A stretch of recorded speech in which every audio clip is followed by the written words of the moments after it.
Man power source நிறைய இருக்கு sir. யார்கிட்ட? அங்க இளைஞர்கள் அவர்களை நம்புகிறார்கள். அப்படி நம்புனதுனால தானே அந்த கூட்டத்தில் இத்தனை பேர் இது. ஆனால் கட்டமைப்பு இல்ல.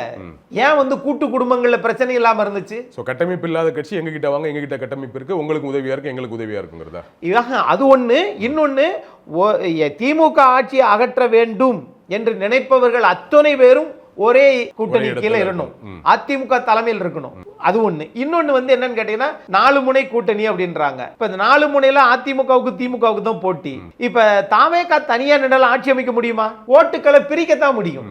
அதனால என்ன பயன்? மீண்டும் திமுக தான் வரும். அது மாதிரி நாம் தமிழர் சீமான் அவர்களை மீண்டும் திமுக தான் வரும்னா அப்ப அவர் விஜய் வாங்க போற ஓட்டெல்லாம் அதிமுக வர வேண்டிய ஓட்டுன்னு முடிவு பண்ணிக்கலாம். அப்படி கிடையாது, அப்படி கிடையாது. வேற எப்படி புரிஞ்சு? வாக்குகள் பிரியுது பாருங்க. அப்படி பிரியாமல் இருப்பதற்கு அந்த வேலையை செய்கிறது. இன்னொன்னு, நாம் தமிழர் சீமான் அவர்களை மாண்புமிகு எதிர்க்கட்சி தலைவர் அழைக்கிறாரா? இல்ல. ஏன்? அழைச்சாலும் வரமாட்டாரு. அவர் தெளிவா இருக்க கூட்டணி வர மாட்டாரு. அவர் தனியா நின்றாலும் ஜெயிக்கவும் மாட்டாரு.